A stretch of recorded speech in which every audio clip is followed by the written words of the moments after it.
The first thing you should know about server rooms is they don't smell like technology. They smell like cold metal, burnt dust, and regret. A sterile little reminder that everything humans build will eventually fail. Systems, marriages, loyalty. For 14 years, that room was mine. While executives upstairs argued over marketing budgets and bragged about golf handicaps, I kept this entire corporation legally compliant with Department of Defense framework. I handled restricted access logs, vulnerability audits, encrypted uplinks, and enough classified regulation to fill a small library. I'm Anna, Senior Compliance Architect, which is a glamorous way of saying I protected this company from federal prison time. And after 14 years of no breaches, no fines, and no failed audits, I assumed, stupidly, that loyalty meant security.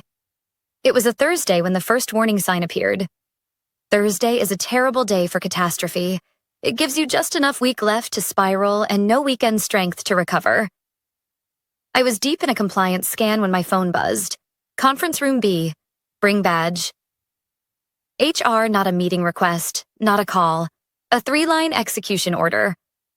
My stomach tightened. Not because I was scared, but because I'd seen this pattern too many times. My father called it corporate euthanasia. Hiring a new CFO, and suddenly entire departments became cost centers instead of human beings. I walked into the room. Frosted glass, expensive chairs, air conditioning set to Arctic hostility. The new CFO, Carter Reeves, sat across from HR. Carter wore a suit that screamed new money and insecurity. His cufflinks alone probably cost more than my mortgage payment. He smiled like someone rehearsing empathy but never experiencing it. Anna, he said, leaning back, hands folded like a king passing judgment. We've reviewed operational costs, specifically your role. I didn't sit. My badge felt heavy clipped near my heart. My role, I repeated. As in, the compliance operations required by federal law? Yes, Carter said, nodding as if I'd just confirmed his brilliance. Exactly. You're extremely skilled, but also extremely expensive. Outsourcing is more cost-efficient. Outsourcing? I asked. For restricted federal-grade security operations? He didn't blink, because he didn't understand the question. We found a firm overseas, very agile, very affordable. They'll take over immediately. We'll need your badge and physical authentication token before end of day. For a moment, the room was silent except for the sound of the clock ticking behind him, loud enough to feel deliberate. I stared at him. Not angry, not shocked, just disappointed by the predictability. Carter? I said quietly. Does this outsourced team have clearance for DoD-protected infrastructure? He actually laughed, a light chuckle, like he was humoring a child. It's just data, Anna. Numbers, files. You compliance people love dramatizing it. Just data. 14 years of protecting confidential troop logistics, cyber defense testing models, and encrypted routing frameworks. And to him, it was just data. My throat burned, not with sadness, with clarity. I removed my badge slowly and placed it on the table. Then I pulled my hardware token from my pocket, a small key that controlled the root access gate to the secure network, and set it beside the badge with a soft, final click. Carter smiled, relieved. He thought he had won something. You're handling this professionally, he said. We appreciate it. I'm sure you do. There were 100 things I wanted to say. How compliance exists to prevent disasters caused by men like him. How trust, once broken, doesn't repair. It detonates. How cutting corners always costs more in the end. But instead, something colder settled inside me. I nodded once and said, "Good luck." I walked out without grabbing a thing. Not my notes, not my network maps, not the handwritten password warnings taped under my keyboard. Some lessons must be learned the hard way. Outside, sunlight hit me like an insult. I sat in my car and exhaled for the first time in what felt like hours. Not one tear fell, because I wasn't heartbroken. I was free. And somewhere deep inside the building behind me, a system I built, a system designed to assume sabotage before incompetence, was ticking toward midnight. And tomorrow? Tomorrow, Carter Reeves would finally learn the difference between saving money and losing everything. The strange thing about losing a job after 14 years isn't the shock. It's the silence. Not just the absence of emails or system alerts or coworkers asking for help. It's the silence inside your body. A hollow, echoing stillness where routine used to live. That night, I sat on my couch with a glass of wine I didn't really want. My living room felt too clean, too orderly, like a hotel room pretending to be a life. My phone sat on the coffee table, screen dark. No messages. Not one person from work reached out. Not even the ones I trained, promoted, defended. Loyalty in corporate spaces evaporates the moment it's inconvenient. I turned on the TV just to have noise, but the sound washed over me without meaning. My mind kept circling the same thought. They had no idea what they'd just done. At 11:52 p.m., just as I was debating whether to go to bed early or pour another drink, my phone vibrated once, sharp and mechanical. A notification, not from a person, from the system. Critical alert, unrecognized login attempt detected. My chest tightened, not with panic, but with grim expectation. The outsourced team was trying to access the secure sector. They weren't using a federal-cleared VPN. They weren't using the physical crypto token. They weren't following any of the protocols I spent years building. They were logging in like someone trying to sign into Netflix from a hotel Wi-Fi. The alert kept updating. Attempt 2, credentials rejected. Attempt 3, unauthorized access escalated. Attempt 4, firewall barrier triggered. I didn't touch my phone. I didn't respond. It wasn't my responsibility anymore. But there's something every compliance engineer knows. Something CFOs like Carter never understand. Systems are alive, not in the biological sense, but in the way that anything built to protect reacts when threatened. At midnight, my phone erupted, alert after alert stacking on top of each other so fast the screen froze. Red protocol initiated. Suspicious foreign IP detected. Encryption shield activated. Access attempt flagged for federal review. I whispered the words automatically, the way someone recites a childhood prayer. Protocol red means full lockdown. No data in, no data out. My heart thudded once. Heavy but calm. At 12:07 a.m., a final notification appeared. Alert. Compliance failure trigger sent to DoD oversight server. And just like that, the system escalated past corporate jurisdiction. That wasn't a glitch. That was government involvement. I set the phone face down and leaned back against the couch cushions. For the first time since leaving the office, I allowed myself a slow, steady breath. Choices always have consequences. Carter made his. And the system responded exactly as designed. Around 1:30 a.m., curiosity pulled me up off the couch. I walked to the kitchen window and looked out at the quiet neighborhood. Porch lights glowing, cars parked neatly, the world blissfully unaware that a federal-level compliance breach was unfolding because a CFO wanted to save on payroll. Somewhere in a call center across the ocean, a group of contractors were staring at a frozen login screen, trying to convince themselves it wasn't their fault. Somewhere in his expensive condo, Carter was asleep, dreaming of praise from the board. Somewhere in a secure building in Virginia, a Department of Defense watchdog server had just flagged our company as compromised. And somewhere buried in that server room back at the office, fans were spinning harder than they ever should. Because when a system goes into red protocol, cooling drops to emergency mode, prioritizing encryption integrity over hardware comfort. If they continued forcing access attempts, the temperature would climb. At around 86 degrees Celsius, solder starts to soften. Machines don't scream, but they suffer. By 2:10 a.m., my phone lit up again. Not an alert this time. A call. Unknown number. Government prefix. I didn't answer. Not out of spite. Because answering meant stepping back into a role I no longer held. Instead, I let the phone ring until voicemail took it.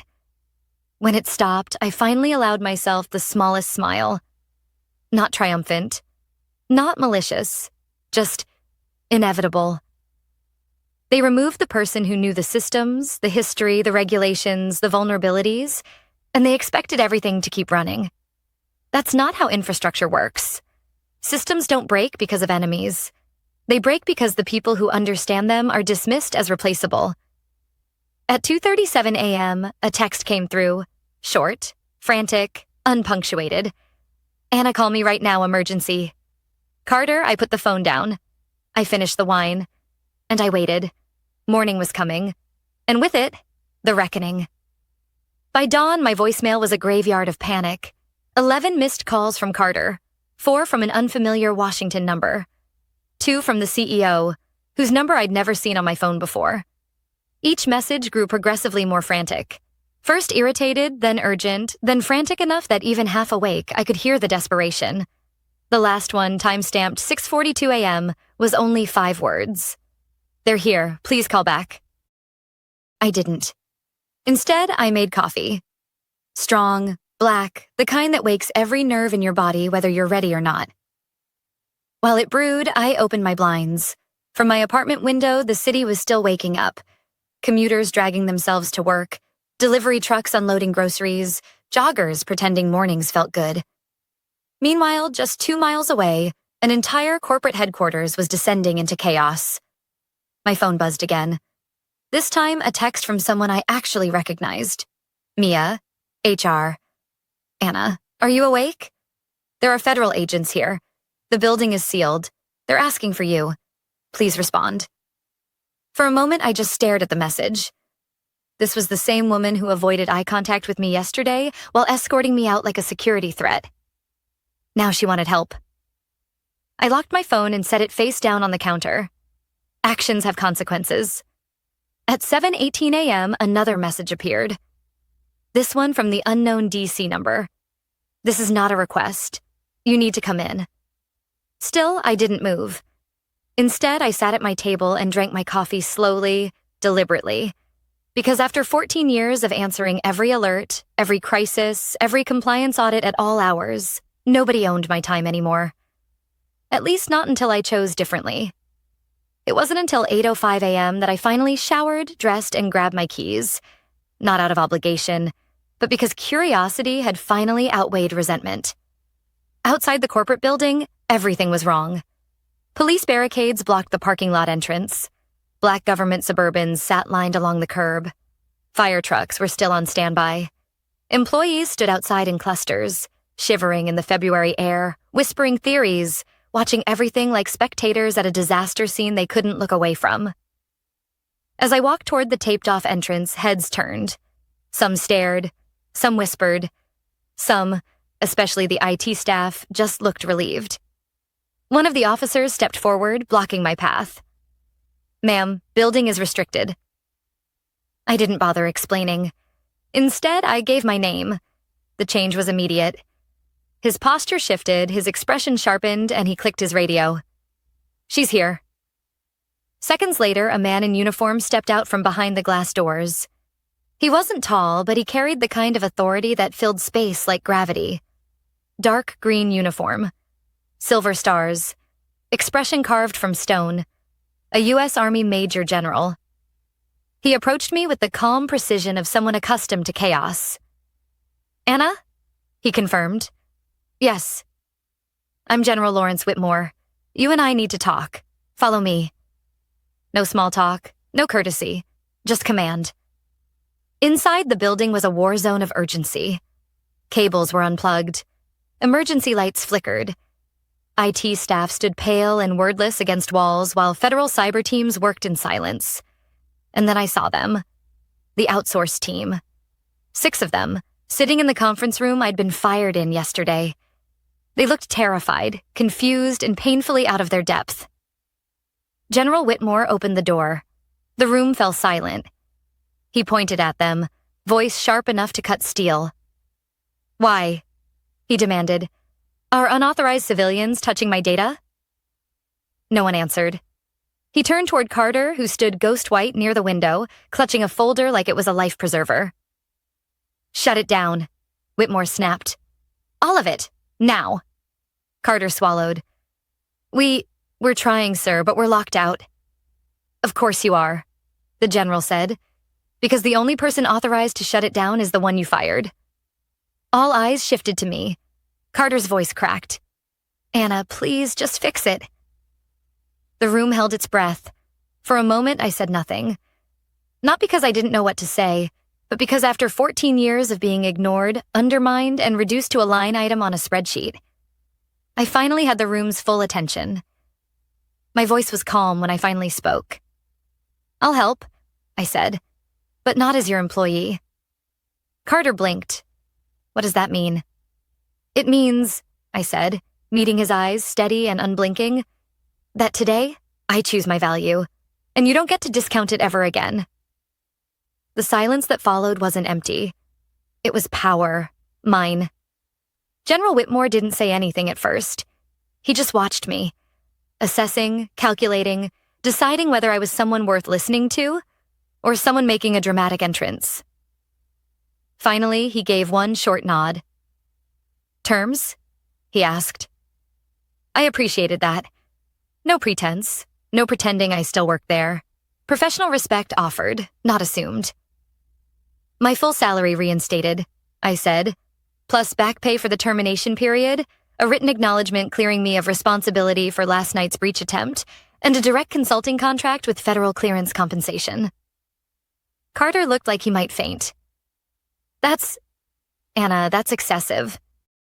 General Whitmore turned his head slowly toward him. "Excessive," he repeated, "is outsourcing classified systems to an uncertified offshore vendor because you wanted to save on payroll." Carter shut his mouth. The CEO, Sterling, stepped forward. His suit looked like it had been put on in a rush, and he had the face of a man who hadn't slept. "Done," he said. "All of it. Just, please, undo whatever is happening." I didn't smile. Not yet. People only learn when consequences breathe down their neck. "Then get me a workstation," I said. A cybersecurity agent led me to a temporary command center set up in the cafeteria. Monitors lined the walls, each displaying warnings, digital maps, and trace logs. The room hummed with tension, the kind that makes your skin tighten. My system, my architecture, was holding. But it was angry. A specialist handed me a laptop already connected to the local secure network. "Credentials?" I asked. "We couldn't restore your account," he said. "Everything's locked behind the physical token." Of course it was. "Then I need the token." Carter stepped forward with it, held between his fingers like it might explode. His voice was shaky. "It was in a drawer. I didn't know what it did." I met his eyes. "That's the problem." I plugged it in. Immediately, the system recognized me.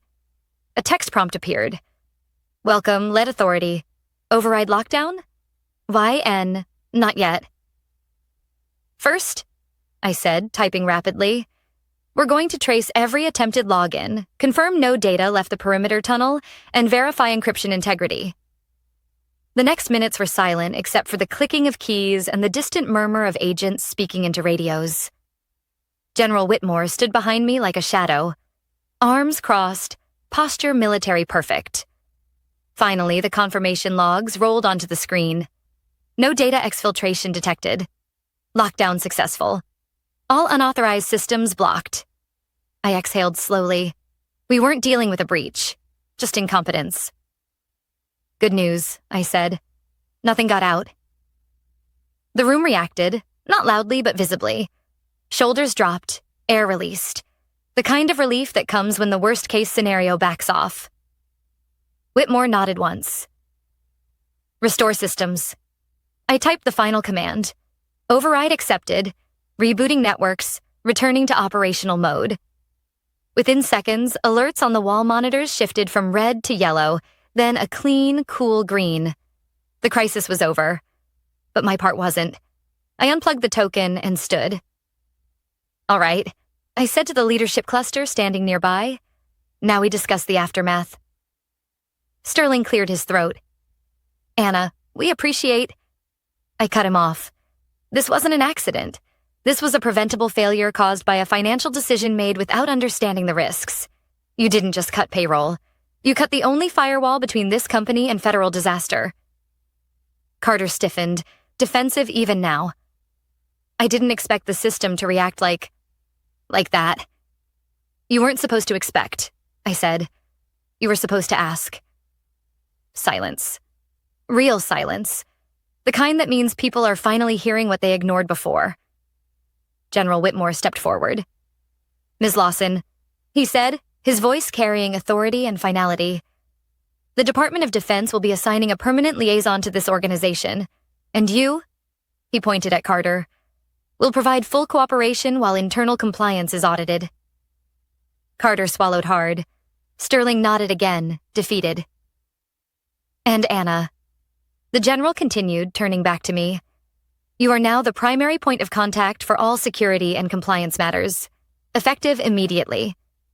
I finally allowed myself the smallest smile. Understood. As the room dispersed, executives scrambling, agents packing equipment, employees whispering, I stayed still for a moment, watching the monitors fade back to normal.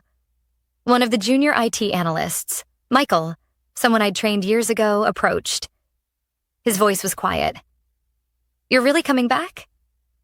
I looked at the screens, at the people, at the building that had treated me like a line item, and then at the reality I'd just reshaped in less than an hour. Yes, I said, but not as who I was. He nodded, relieved.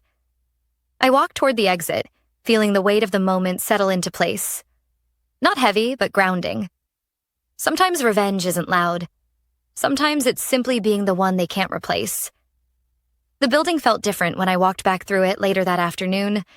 Not louder or busier, but aware. Like the walls themselves knew something had shifted. People glanced up from desks as I passed. Some curious, some relieved, some suddenly very interested in their screens. Respect isn't always loud. Sometimes it's the absence of dismissal. My temporary badge was waiting at reception. Temporary, because the new one required federal clearance formatting. The receptionist handed it to me carefully, like it was made of glass. Welcome back, Anna, she murmured. Funny how fast tone changes when someone realizes you were the foundation, not the furniture. I took the elevator to the top floor. The doors opened to a hallway lined with thick glass and silence. My new office, Carter's old one, sat at the end overlooking the city. The nameplate had already been replaced. Anna Lawson, Lead Systems Director and Federal Liaison. A title that didn't exist yesterday. Inside, the desk was spotless. No trace of Carter except a faint cologne smell in the leather chair. I opened the blinds, letting sunlight fill the space. Not harsh, warm, honest. My laptop was already waiting, freshly imaged, access restored. Before I sat, someone knocked. Sterling, the CEO. He stepped in slowly, hands clasped, eyes tired. Do you have a minute? I nodded. He didn't sit. That told me everything. I want to be very clear, he began. We made a mistake. Not just firing you, but undervaluing what you built. I trusted numbers over people. That's a common disease in leadership, I said, not unkindly. He exhaled, shoulders dropping. General Whitmore said something this morning, he continued. He said security isn't expensive, breaches, and I finally understand what he meant. I held his gaze. It's not just security, I said quietly. It's experience, context, history. Systems don't run because they exist. They run because someone understands them. He nodded. I won't make the same mistake twice. For the first time since yesterday, I believed him. When he left, I finally sat at the desk and powered on the laptop. The system greeted me with a full-access welcome screen. All green indicators, no alerts, no chaos waiting beneath the surface. For the first time in years, the infrastructure looked calm. At 3:22 p.m., a message popped up. Internal secure chat. Carter, HR says I'll be placed on leave pending investigation. I know you don't owe me anything, but if there's anything I can say that helps, let me know. I stared at the blinking cursor. So many possible responses. Silence, sarcasm, bitterness. But none of those aligned with who I wanted to be now. So I typed. When systems fail, the first step isn't blaming people. It's understanding the flaw. Learn from this. He responded once. I will. And that was enough. Another notification appeared. This one from General Whitmore. Whitmore. Final report filed. System integrity confirmed. Good work. And Anna? Don't let them shrink your role again. I typed back. They won't. Then I closed the chat. Outside the window, traffic moved like a steady pulse. Lives continuing, oblivious to the near disaster that had unfolded. People always assume betrayal feels like fire. Anger, explosion, chaos. But the truth? Real betrayal feels like cold air. A sudden emptiness where trust used to live. And revenge, when it's done right, doesn't feel like destruction. It feels like clarity. Around 4 p.m., Mia from HR appeared in my doorway. She looked hesitant. Do you need anything? She asked. I almost said no. But then I remembered all the late nights, all the emergencies I fixed without permission to even order dinner. Yes, I said finally. A team. She blinked. A team? A real one, I clarified. Trained, cleared, valued, no outsourcing, no shortcuts. She nodded slowly. I can start drafting requisitions. And one more thing, I added. Every employee, especially technical staff, gets mandatory compliance education. No more leadership operating blind. She smiled faintly. Done. After she left, I stood and walked toward the window. Down below, employees were heading home, coffee cups in hand, phones to their ears, unaware how close everything came to collapsing. I touched the glass lightly. 14 years. I gave everything because I believed stability was earned through loyalty.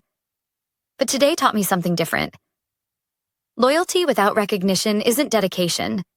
It's self-betrayal. And sometimes the most powerful thing you can do isn't fight when they underestimate you. It's step back, let the system show its teeth, and then return, not begging for space, but taking the one only you can fill. As the sun lowered behind the skyline, I turned off the lights in my new office. Tomorrow would be rebuilding. Today was closure. And walking out of that building, not as someone discarded, but as someone irreplaceable, I finally understood the message beneath everything that happened. Never let people convince you that your worth is measured by their ability to understand it. Some only learn after everything falls apart. And some, like me, learn just in time.